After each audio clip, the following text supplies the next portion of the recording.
Hello back benchers, welcome to back benchers 365 channel. ఈరోజు మనం Hindi exam ఎలా అటెండ్ చేయాలో నేర్చుకుందాం. So first of all Hindi అంటే అసలు భయమే పడకూడదు. హిందీ అనేది చాలా ఈజీ సబ్జెక్టు. సో అన్ని లెసన్ల నుంచి మ్యాక్సిమం సొంతగా రాసే క్వశ్చన్సే ఇస్తారు. సో మహా ఏది ఒక 4-5 క్వశ్చన్లు మాత్రం సారాంశాలు రాయమని ఇస్తారు. ఆ సారాంశాలు మరీ ఇబ్బందిగా ఉంటే నేను చెప్పి ఈ పాయింట్స్ మాత్రం రాసుకోండి. ఫస్ట్ లెసన్ బర్సితే బాధలు మర్చిపోయాను. మెయిన్ థీమ్ ఏంటంటే నేను ఫెయిల్ అయిపోతాను అని అనుకునే వాళ్ళు మాత్రం తప్పకుండా చూడండి ఈ వీడియో. సో ఫస్ట్ వన్ బర్సితే బాధలు. నేను ఈ మెయిన్ పాయింట్స్ రాశాను. ఈ మెయిన్ పాయింట్స్ని బట్టి కొద్దిగా ఎక్స్పాండ్ చేసి రాయండి. క్వశ్చన్స్ కొద్దిగా ఎక్కువ గ్యాప్ ఇచ్చి ఎక్స్పాండ్ చేసి ఒక పేజీ లేదా 2 పేజీలు నిండే వరకు రాయండి. ఒకవేళ 3 or 4 సెంటెన్సెస్లో క్వశ్చన్స్ రాయండి అని చెప్తే దీంట్లో నుంచి ఒక 4 పాయింట్లు 5 పాయింట్లు తీసి రాయండి.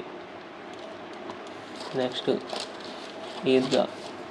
ఈద్గా కూడా అంతే, సేమ్. ఒకవేళ మీకు ఏమైనా క్వశ్చన్స్ రాకపోతే ఏం పర్లేదు, అయినా రాసేయండి. ఇబ్బంది కాకపోతే కొద్దిగా అర్థం కాకుండా రాయండి. స్పేస్ మాత్రం ఎక్కువ ఇచ్చి పేజీలు నింపేటట్టు రాయండి. వీడియో పాజ్ చేసుకొని మెయిన్ పాయింట్స్ రాసుకోండి. నెక్స్ట్ హమ్ భారత్వాసి.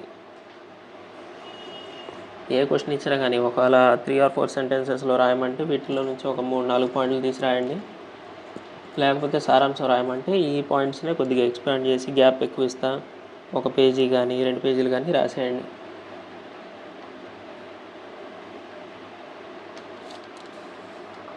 నెక్స్ట్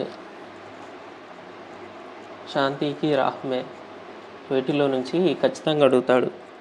నెల్సన్ మండేలా గురించి కానీ మదర్ తెరెసా గురించి కానీ ఖచ్చితంగా అడుగుతాడు. ఇవి పాయింట్స్ వైజ్గా రాసేయండి యాజ్ ఇట్ ఈజ్ ఉన్నట్టు.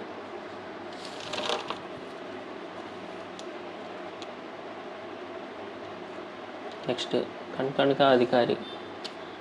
సేమ్ ఇది కూడా అంతే. ఒకవేళ 3-4 పాయింట్లలో క్వశ్చన్స్ రాయమంటే వీటిల్లో నుంచి ఒక 2-3 తీసి రాయండి. లేకపోతే మొత్తం రాయండి సారాంశం అడిగితే. నెక్స్ట్ లోక్గీత్. చాలా వరకు పారాగ్రాఫ్ క్వశ్చన్స్ ఇస్తాడు, లేకపోతే సొంతగా రాసే క్వశ్చన్స్ ఇస్తాడు. ఉన్నది ఉన్నట్లు రాసేయండి చాలు, ఇబ్బంది ఏమీ లేదు. ఒకవేళ క్వశ్చన్ ఏమైనా గుర్తు రాకపోతే ఆ క్వశ్చన్లో ఎత్తి రాయండి. లేకపోతే నేను చెప్పిన పాయింట్స్ ఏమైనా గుర్తుంటే అందులో రాయండి. పారాగ్రాఫ్ క్వశ్చన్స్ మాత్రం జాగ్రత్తగా చూసి అటెండ్ చేయండి. క్వశ్చన్లోనే ఆన్సర్ ఉంటుంది ఖచ్చితంగా. జాగ్రత్తగా పారాగ్రాఫ్ మొత్తం చదివి జాగ్రత్తగా చూసి రాయండి.